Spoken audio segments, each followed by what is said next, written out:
Hi, good morning, all my friends. I'm hoping that, hoping, I don't know what I'm talking about this morning, but on the phone all morning with bills and what have you. Finally, I got my, the shepherd's diet, okay? And I didn't realize it's an ebook. I was, where's my book? Where's my but I'm actually getting a hard copy too. So it was a little bit, it wasn't clear. I don't know. Um, so I have it on my iPad. Excuse me. Um, anyway, just briefly on the shepherd's diet. Um, uh, let's see. You eliminate flour, sugar, breads, carbs from your diet. Excuse me. And you just, you eat satiating fats. Like God gave to Noah, you will eat satiating fats, like, meat with, lots of fat in it, fatty, like a good prime rib, bacon, or, real food, hamburger, anything that's really, real butter, real cream, real cheese, real, cream cheese, whatever, whipped cream. Put real whipped cream on your strawberries, because your body will use that fat to satiate you and to burn. You become a fat burning furnace. Okay. Sugars, any carb that you eat, I don't care what it is, a rice cake, um, anything that's not meat is a carb.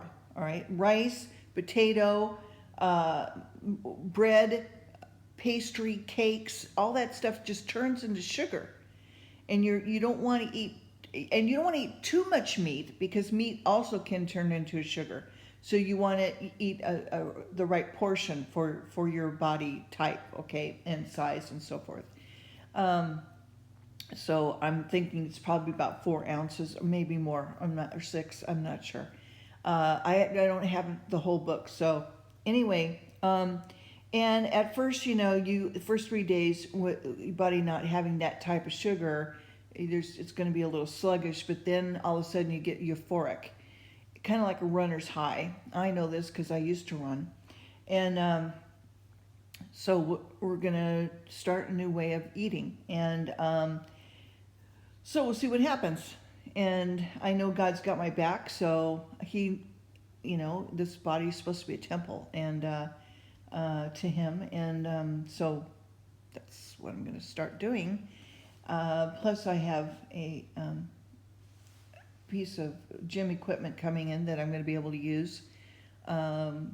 With all the spraying and stuff outside and the pollen and everything, normally I would love to be outside, but until this lifts up or whatever, I'm not going to be able to do that.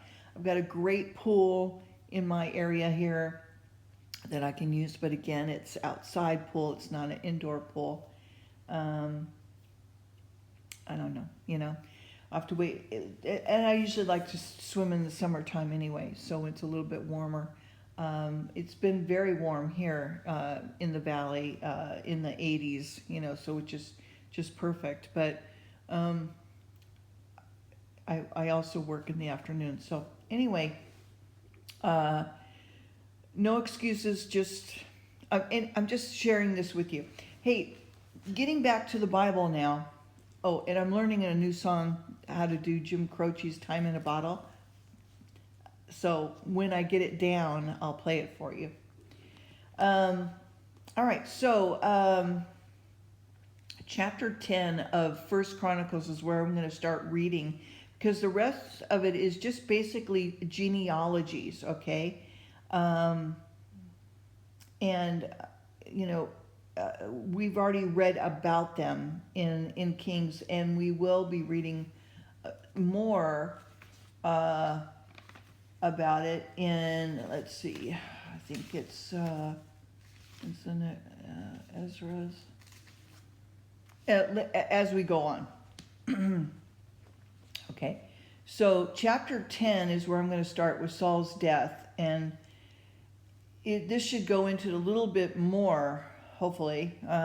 Okay, so Saul's death, the Philistines triumph over him, the kindness of the men of Jabesh Gilead to Saul and his sons. Now the Philistines fought against Israel, and the men of Israel fled from before the Philistines and fell down slain in Mount Gilboa. And the Philistines followed hard after Saul, after his sons, and the Philistines slew Jonathan and Abinadab and Malchi-Shua, the sons of Saul. Don't laugh, AM. And the battle went sure against Saul, and the archers hit him, and he was wounded of the archers.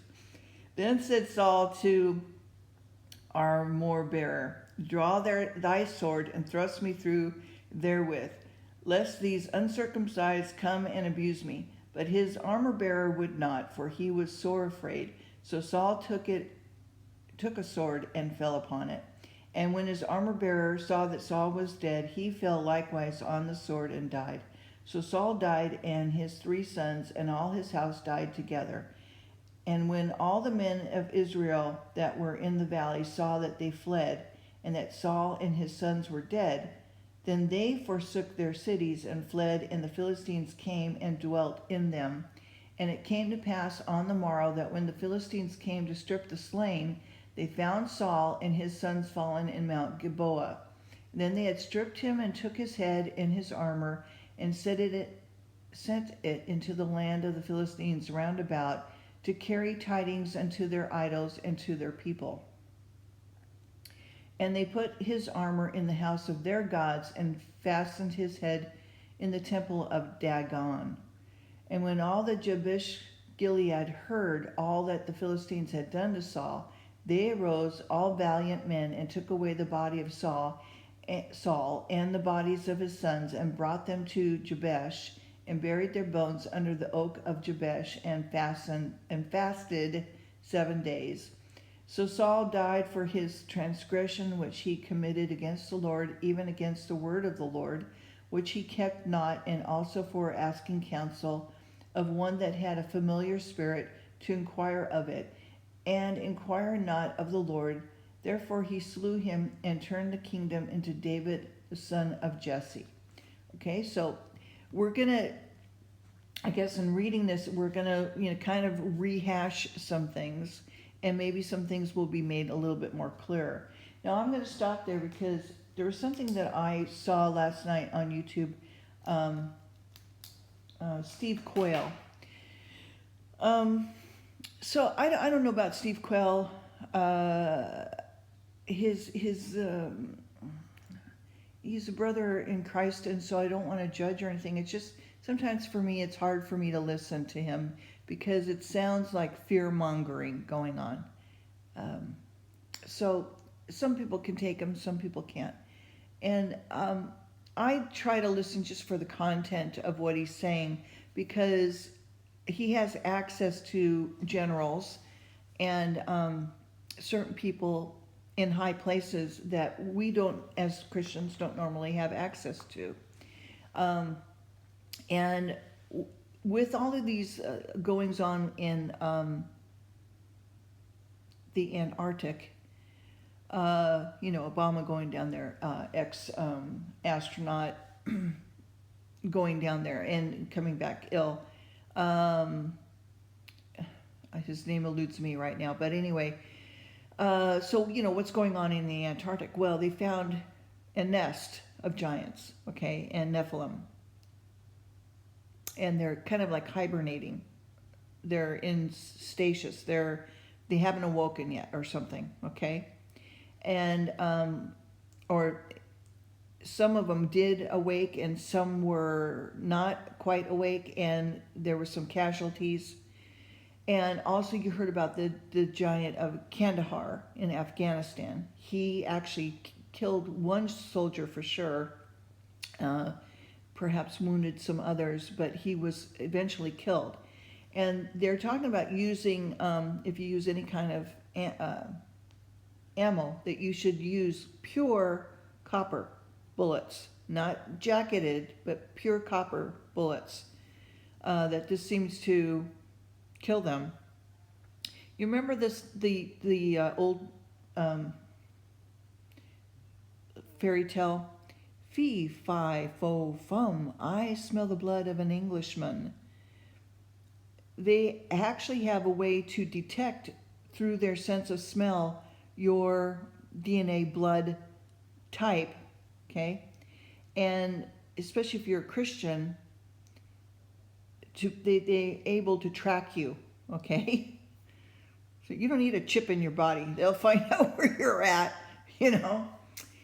So he was talking about on his channel, you can look him up, Steve Quayle, and he's talking to this guy who has been a soldier himself. He's been attacked quite heavily by the evil entities on his body. He's had 12 surgeries and he's gone through a lot, he and his wife.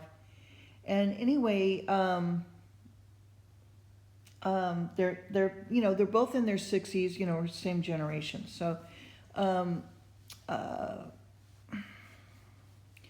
and Steve was talking about the fact that there's actually like a super highway underneath the Antarctic.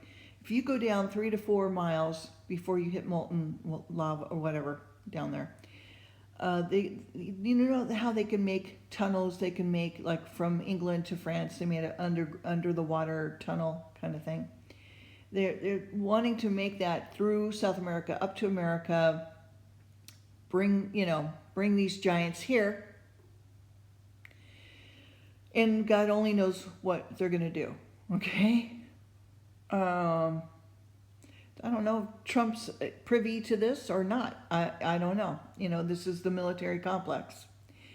These are the elites. And they have also what's known as a Leviathan ship.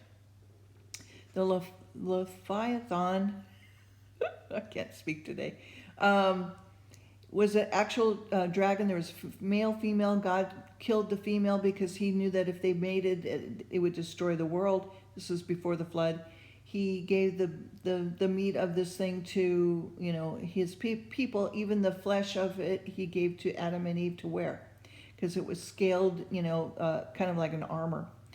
And you can read about it in the Bible. Okay, look up Leviathan, Behemoth. You can find out more about it. So anyway, this is what's going on that you may not hear about. And so these little gems, I call them, that I hear about what's going on, like whatever's happening in Israel, what's happening in Europe, what's happening. I try to put that on here so that you're kind of caught up to speed, okay? Just like yesterday, I didn't know it was Pie Day. I got caught up to speed. The actual pie, cherry pie, and actual, pie day. So if you missed it, you didn't miss anything. Really, unless you wanted to eat pizza or cherry pie. I know I'm being silly. But anyway, so put on the armor of God and pray, and, these things are coming, as in the days of Noah, the Lord said. I know that we can pray, we can change, we can make things better, but it takes everyone to do it.